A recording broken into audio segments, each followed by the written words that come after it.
Hello second class, कैसे हो बच्चों। पिछले वीडियो में हमने कोयल वाला 5वां लेसन पढ़ा था। तो कोयल हमें सिखा रही है कि मीठी वाणी बोलनी चाहिए, घमंड नहीं करना चाहिए, निंदा नहीं करनी चाहिए। तो उसी के हम अब क्वेश्चन आंसर करते हैं।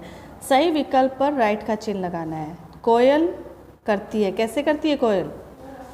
टर करती है या कुहू कुहू करती है या काँव काँव करती है? तो आपको इस तरह से चिन्ह लगाने हैं। फिर अगला है,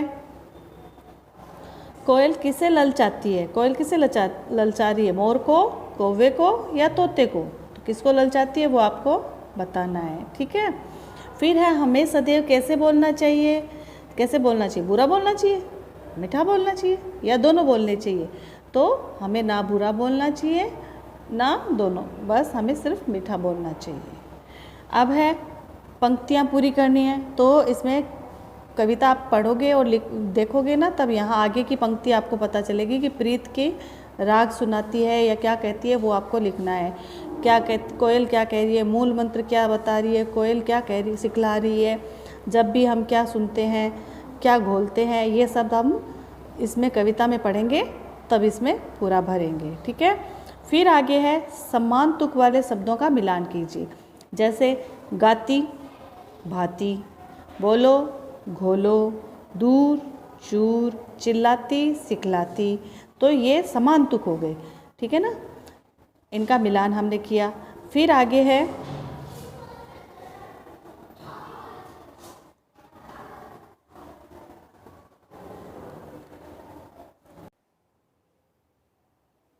तो हमने इसको देखा कि इसको वापस पूरा कैसे करते हैं, ठीक है ना। तो सही विकल्प में आपने कैसे कैसे भरा होगा? कोयल करती है, क्या करती है कोयल? कुहू कुहू। कोयल किसे ललचाती है? कौवे को। हमें सदैव कैसा बोलना चाहिए? मीठा। तो आपने ऐसे किया होगा ना। अब हम आगे बढ़ते हैं, कविता की पंक्तियाँ पूरी कीजिए। तो पहला क्या है? प्रीत का। तो प्रीत का आगे क्या होगा? राग सुनाती। राग सुनाती, ये बतलाती कोयल।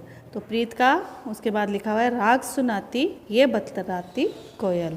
फिर है, मूल मंत्र मीठी वाणी का। मूल लिखा हुआ है ना, इसके आगे होगा, मूल मंत्र मीठी वाणी का, याद दिलाती कोयल।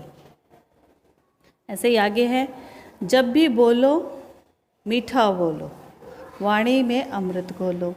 तो जब भी लिखा हो उसके आगे लिखा जाएगा, बोलो मीठा बोलो, वाणी में अमृत घोलो। तो इस तरह से ये कविता की पंक्ति पूरी करनी है। फिर था, समान तुक वाले शब्दों का मिलान करना। तो बताया था ना आपको, बोलो का घोलो, गाती का भाती था ही, दूर का चूर, चिल्लाती का सिखाती। तो इस तरह से सही तुक का मिलान हुआ अपना। फिर अगला आगे है, निम्नलिखित प्रश्नों के उत्तर लिखिए। तो निम्नलिखित प्रश्नों के उत्तर लिखिए। तो पहला है, कोयल की वाणी कैसी है? कोयल की वाणी मीठी वाणी है। कैसी वाणी है कोयल की? कुहू कुहू करती है, मीठी वाणी है।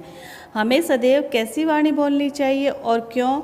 मधुर वाणी बोलनी चाहिए, क्योंकि हम सबके मन को भाएं।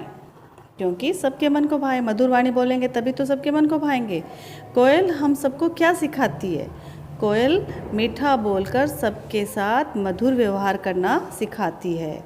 कोयल हमें मीठा बोलकर सबके साथ मधुर व्यवहार में रहना सिखाती है। फिर है, दिए गए शब्दों से वाक्य बनाइए। तो पहला शब्द है अमृत। मीठे बोल अमृत के समान है। जब हम किसी से मीठा बोलते हैं वो अमृत के समान है। निंदा। निंदा, हमें किसी की निंदा नहीं करनी चाहिए। निंदा शब्द आ गया ना अपने, नहीं करनी चाहिए। जैसे मीठे बोल अमृत के समान, वैसे ही निंदा, ठीक है। इसी तरह वरदान, हमें भगवान से मीठा बोलने का वरदान मिला है। हमें भगवान से मीठा बोलने का वरदान मिला है, तो हम क्यों फालतू में ना खरकस बोले, क्यों बेवजह किसी से कड़वा बोले। फिर है वाणी। वाणी, कोमल वाणी सबको अच्छी लगती है ना, कोमल वाणी मीठी होती है ना। तो इसमें हमने वाणी का वाक्य में प्रयोग कर दिया। इस तरह से हम आगे बढ़ते हैं। दिए गए शब्दों के पर्यायवाची लिखिए। पर्यायवाची लिखने, इनके और भी अर्थ लिखने हैं, ठीक है ना। वरदान, वरदान वरद या वरदा, ठीक है। वाणी, बोली, भाषा। अमृत, शुद्धा, जीवन। मन, हृदय, अंतःकरण, ठीक है। ये हमारे इसके पर्यायवाची हो गए। फिर लिखना है दिए गए शब्दों के विलोम शब्द लिखिए। विलोम होता है अपोजिट, उल्टा लिखना है। जैसे अमृत का विष, जहर, है ना। उजाला का अंधेरा, वरदान का अभिशाप, गुण अवगुण।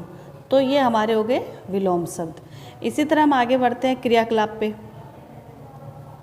तो इसके क्रियाकलाप में देखो कुछ जानवरों के चित्र दिए हुए हैं। पहला तो ये है कविता को याद करके कक्षा में सुनानी है। तो ये आप अपने घर पे बैठ कर इसको याद करेंगे और फिर स्कूल आओगे तब ये सुनानी है। इन्हें पहचानिए और इनके नाम सही जगह पर लिखिए। अब ये कौन कौन से जानवर हैं, इनको पहचानना है और इनके नाम है सही जगह पर लिखने हैं। तो सही जगह पे क्या लिखना है, धरती पर चलने वाले पशु इनमें से कौन से हैं और आकाश में उड़ने वाले पक्षी इसमें से कौन से हैं, ठीक है। तो अब जैसे धरती पर चलने वाला क्या क्या है, बकरी धरती पे चलती है ना, बकरी धरती पे चलती है। ऊँट धरती पे चलता है। गाय धरती पे चलती है। घोड़ा धरती पे चलता है, ठीक है। अब है आकाश में उड़ने वाले, तो कोयल आकाश में उड़ती है, कबूतर आकाश में उड़ता है, चिड़िया आकाश में उड़ती है, तोता आकाश में उड़ता है। तो ये हमें यहाँ पे पूरा करना है। जैसे धरती पर चलने वाले हो गए बकरी, ऊँट, गाय, घोड़ा। आकाश में उड़ने वाले हो गए कोयल, तोता, कबूतर और चिड़िया।